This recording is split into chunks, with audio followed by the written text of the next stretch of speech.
তিনি কোনো এক জায়গায় মোনাজাত করছিলেন। মোনাজাত শেষ হলে তার কোনো এক হাওয়ারি তাকে বললেন, হুজুর, হযরত ইয়াহিয়া আলাইহিস সালাম যেভাবে তার সাহাবীদেরকে মোনাজাত করতে শিখিয়েছিলেন সেভাবে আমাদেরও আপনি মোনাজাত করতে শেখান। তিনি তাদের বললেন, যখন তোমরা মোনাজাত করো তখন বলো, হে আমাদের প্রতিপালক, সমস্ত প্রশংসা ও গুণগান তোমারই। তোমার রাজ্য আসুক। আজকের খাবার আজ আমাদের দাও। আমাদের গুনাহখাতা মাফ করো, কারণ যারা আমাদের বিরুদ্ধে অন্যায় করেছে আমরাও তাদের মাফ করেছি, এবং আমাদের পরীক্ষায় পড়তে দিও না। অতঃপর তিনি তাদের বললেন, মনে করো তোমাদের মধ্যে একজন মাঝরাতে তার বন্ধুর বাড়িতে গিয়ে বলল, বন্ধু, আমাকে 3টে রুটি ধার দাও, কারণ আমার এক বন্ধু এসেছে, তাকে খেতে দেবার মতো আমার কিছুই নেই। ঘরের ভেতর থেকে সে জবাব দিল, আমাকে বিরক্ত করো না। দরজা তালা দিয়ে বন্ধ করা হয়েছে, আর আমার ছেলে মেয়েরা বিছানায় আমার কাছে শুয়ে আছে। আমি উঠে তোমাকে কিছুই দিতে পারবো না।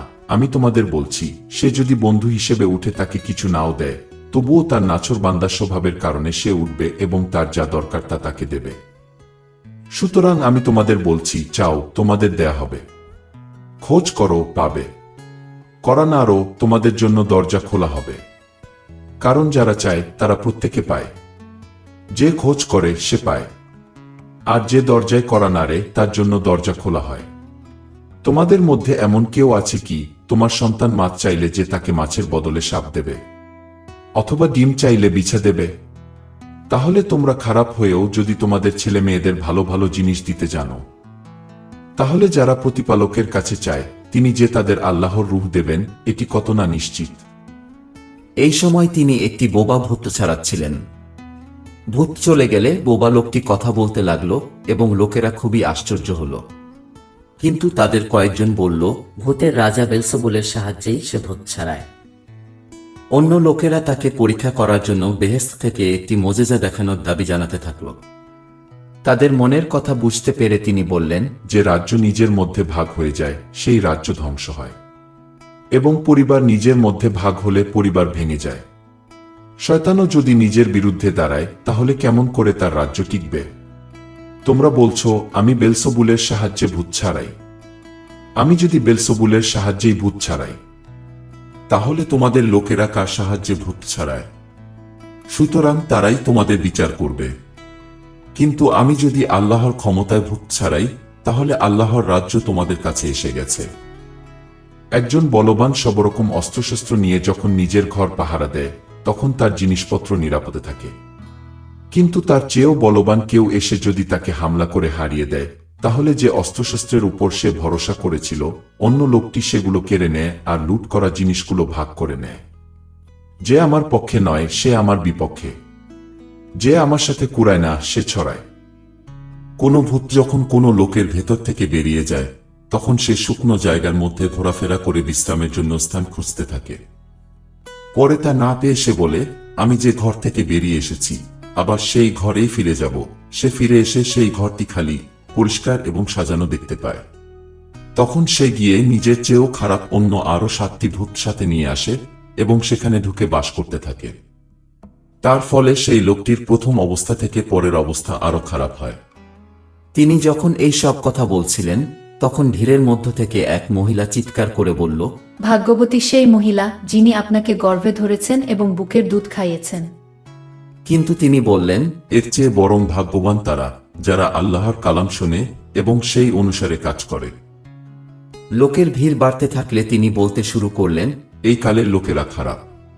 তারা চিহ্ন হিসেবে মোজেজার খোঁজ করে, কিন্তু হযরত ইউনুস আলাইহিস সালামের চিহ্ন ছাড়া আর কোনো চিহ্নই তাদের দেখানো হবে না। নিনবী শহরের লোকদের জন্য হযরত ইউনুস আলাইহিস সালাম যেমন নিজেই চিহ্ন হয়েছিলেন, ঠিক তেমনি করে এই কালের লোকদের জন্য ইবনুল ইনসানি চিহ্ন হবেন। কেয়ামতের দিন দক্ষিণের রানী উঠে এই কালের লোকদের দোষ দেখিয়ে দেবে, কারণ বাদশাহ সুলাইমানের মহাজ্ঞানের কথা শোনার জন্য সে দুনিয়ার শেষ সীমা থেকে এসেছিল। আর দেখো, এখানে সুলাইমানের চেয়েও মহান একজন আছেন। কেয়ামতের দিন নিনবী শহরের লোকেরা উঠে এই কালের লোকদের দোষী করবে, কারণ হযরত ইউনুস আলাইহিস সালামের প্রচারের ফলে তারা তওবা করেছিল। আর দেখো, এখানে হযরত ইউনুস আলাইহিস সালামের চেয়ে মহান একজন আছেন। কেউ বাতি জেলে কোনো গোপন জায়গায় বা ঝুড়ির নিচে রাখে না, বরং বাতিদানির উপরেই রাখে, যেন যারা ভেতরে ঢোকে তারা আলো দেখতে পায়। তোমার চোখ তোমার শরীরের বাতি। তোমার চোখ যদি ভালো হয় তাহলে তোমার গোটা শরীরই আলোতে পূর্ণ হবে, কিন্তু তা যদি ভালো না থাকে তাহলে তোমার শরীরও অন্ধকারে পূর্ণ হবে। সুতরাং দেখো, যে আলো তোমার ভেতরে আছে তা যেন অন্ধকার না হয়।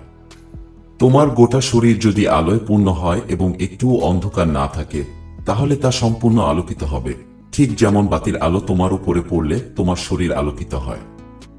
তিনি যখন কথা বলছিলেন তখন এক ফরিসি তাকে তার সাথে খাওয়ার দাওয়াত দিলেন। সুতরাং তিনি ভেতরে গিয়ে খেতে বসলেন। খাওয়ার আগে তিনি হাত ধুলেন না দেখে সেই ফরিসি অবাক হলেন। তখন হযরত ঈসা আলাইহিস সালাম তাকে বললেন, তাহলে শোনো, তোমরা ফরিসিরা থালাবাটির বাইরের দিক পরিষ্কার করে থাকো, কিন্তু তোমাদের ভেতরটা লোভ ও স্বার্থপরতায় পূর্ণ। তোমরা মূর্খ। যিনি বাইরের দিক তৈরি করেছেন তিনি কি ভেতরের দিকও তৈরি করেননি? ভেতরে যা আছে তাই বরং ভিক্ষার মতো দান করো, তোমাদের জন্য সবকিছুই পাক সাফ করা হবে।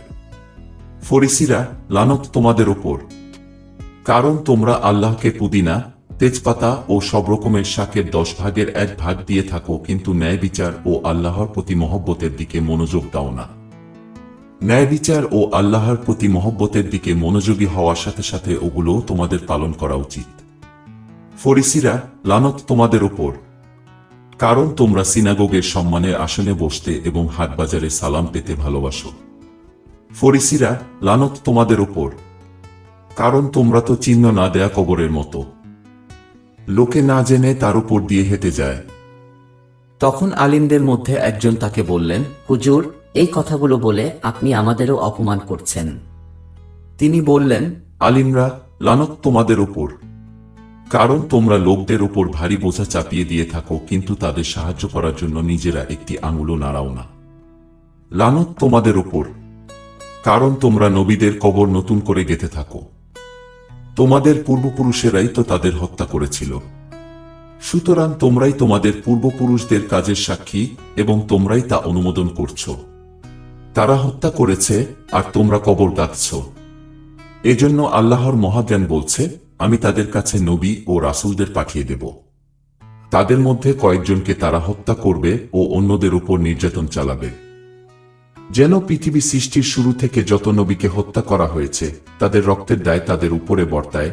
হযরত হাবিল আলাইহিস সালামের রক্ত থেকে শুরু করে হযরত জাকারিয়া আলাইহিস সালাম, যাকে কোরবানি দেবার স্থান ও পবিত্র স্থানের মাঝখানে হত্যা করা হয়েছিল, তার রক্ত পর্যন্ত। হ্যাঁ, আমি তোমাদের বলছি, এই কালের লোকেরাই এর জন্য দায়ী হবে। আলিমরা, লানত তোমাদের উপর, কারণ তোমরা জ্ঞানের চাবি সরিয়ে নিয়েছ। তোমরা নিজেরাও ভেতরে ঢোকো না, আর যারা ঢুকতে চায় তাদেরকেও ঢুকতে দাও না। যখন তিনি বাইরে গেলেন তখন আলিমরা ও ফরিসিরা তার বিরুদ্ধে শত্রুতা করার জন্য উঠে পড়ে লাগলেন। তাকে পরীক্ষা করার জন্য তারা নানা বিষয়ে প্রশ্ন জিজ্ঞেস করতে থাকলেন আর অপেক্ষা করতে থাকলেন যেন তাকে তার কথা ফাঁদে ফেলতে পারেন।